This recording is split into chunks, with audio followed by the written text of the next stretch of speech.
Bismillahirrahmanirrahim. Assalamu alaykum, hurmatli ko'ruvchilar. Istiqlol kundalik xabarlar programmamizni ko'rishingizni qarshi olamiz. Men Abdullah Yalg'un. Programmamizda vatanimiz Sharq Turkiston va dunyo kun tartibidagi eng muhim xabarlarni huzuringizga sunamiz. Qanamsiz diqqatinglar ekranimizda bo'lsin. Sharq Turkistonga borgan Tailand amaldorlari Xitoyni oqlashda ching turdi.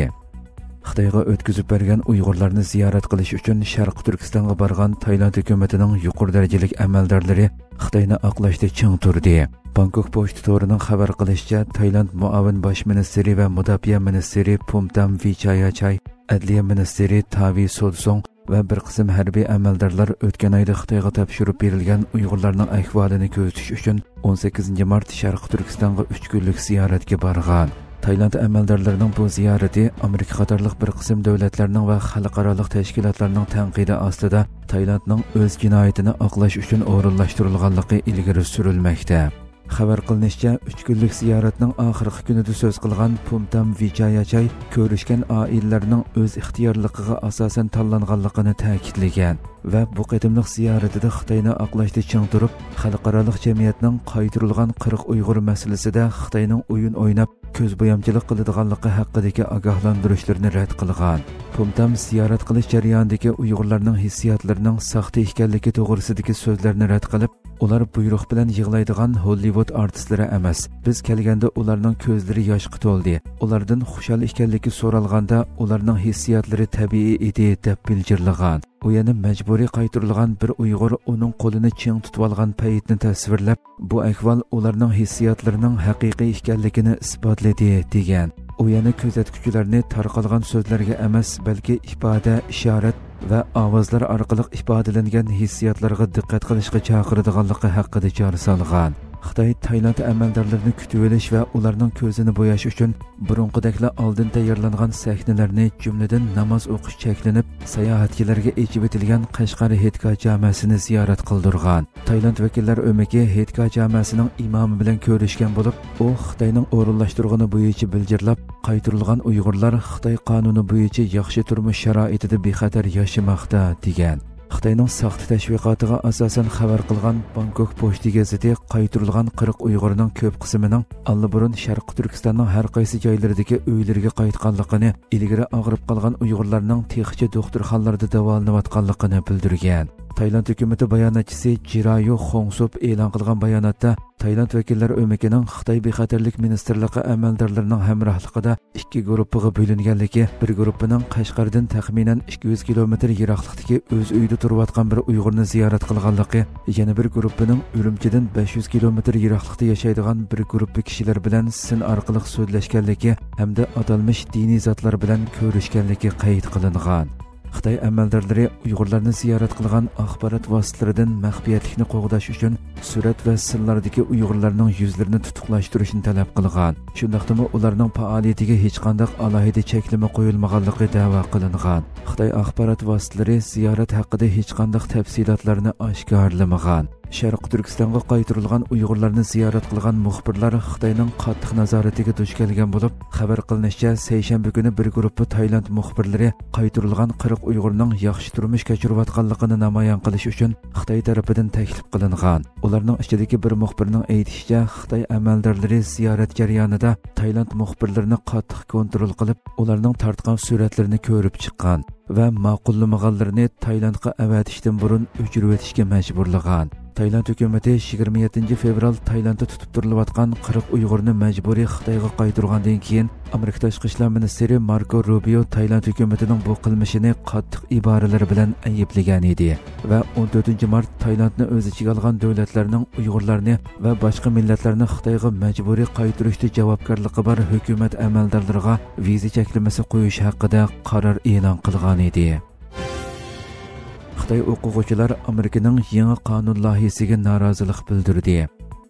Bir qism Xitoy o'quvchilar o'tgan hafta Jumhuriyatchi parlament a'zolari tomonidan o'tirg'a qo'yilgan Xitoy o'quvchilarining Amerika maktablariga kirishni to'sishni maqsad qilgan qonun loyihasiga norozilik bildirdi. Xitoy Kompartiyasi a'zolariga viza berishni to'xtatish qonuni deb atalgan bu qonun loyihasi Amerika universitetlarida o'qish yoki aloqa programmalariga qatnashishni orzu qilgan Xitoylarga o'quvchi viza berishni to'xtatdi ekan. Bu qonun loyihasida davlat bexatarligi masalasi tilga ilingan bo'lib, o'quvchi vizasi bilan kelganlar ilgari Xitoy Kommunistik partiyasi uchun josuslik qilishga urindi deyilgan. Biroq Xitoylar o'zlarining Amerikaga texmo ko'p akademik erkinlik izlab kelganligini da'vo qilgan va bu qonunni yangi Xitoyni cheklash qonuni deb atagan. Xitoyning Amerikadagi elchixonasi Amerika hukumatining uzun muddatdan beri Amerikada qonunliq viza bilan turayotgan Xitoy o'quvchilarini bostirib kelganligi va Xitoyning buningga qat'iy qarshi turadiganligi haqida jar solgan. Bildirilishicha, Cumhuriyetçilerning 5 Avam palata a'zosi bu qonun loyihasini birlikda o'tirg'a qo'ygan bo'lib, Kengash palata a'zosi Ashley Moody Kengash palatasiga mos keladigan aloqador qonun loyihasini o'tirg'a qo'yishni planlagan. Bildirilishicha, Michigan universitetining 5 Xitoy o'quvchisi 2023-yil kechida harbiy bazani ziyorat qilganda tutilib so'roqqa tortilgan. Bu jarayonda davlat bexatarlik masalasida biror g'ayriy ahvol bayqalmagan bo'lsa-mu, ular tekshiruvchilarga yolg'on aytish va telefonlardagi suratlarni o'chirishda til biriktirish bilan ayblangan. Universitetlardan Xitoy o'quvchilari haqidagi uchurlarni oshkorlash talab qilindi. Amerika Avam palatasi komitetining raisi Amerika universitetlaridan Xitoy o'quvchilari to'g'risidagi uchurlarni oshkorlashni talab qildi. Janubiy Xitoy sahar pochtasining 20 mart xabar qilishicha, Amerika Avam palatasining komiteti raisi John Molinar davlat bexatarlik andisini ko'zda tutib, Stanford universiteti qatorliq 6 universitetga maktub yo'llab, barliq Xitoy o'quvchilarining uchurlarini ta'minlashni talab qilgan. Bu tekshirish o'quvchilarning orqa ko'rinishi, mablag' manbasi va tadqiqotga qatnashish ahvolini bilishni maqsad qilgan bo'lib, John Molinar Xitoy o'quvchilarining Xitoy rejimiga yordam berish xavfini ta'kidlagan. Yaqinda parlamentda Xitoy fuqarolarining o'quvchi vizasi iltimos qilishini cheklash taklif qilinayotgan bo'lib, bu Xitoy bilan bo'lgan akademik hamkorlik munosabatini texmo qattiq tekshirishga sabab bo'ladi ekan. Xitoy o'quvchilari Amerikadagi chet el o'quvchilarining ichida son jihatdan 2-o'rinda turadigan bo'lib, bo'libmi fan texnika, injenerlik va matematika sohalarida ko'p ekan. Kanada Xitoyning 4 kanadalikqa o'lim jazosi berganligini aybladi. Kanada hukumati 4 kanadalikqa zaharli chekimlik jinoyati bilan o'lim jazosi berilganligi haqida Xitoyni aybladi.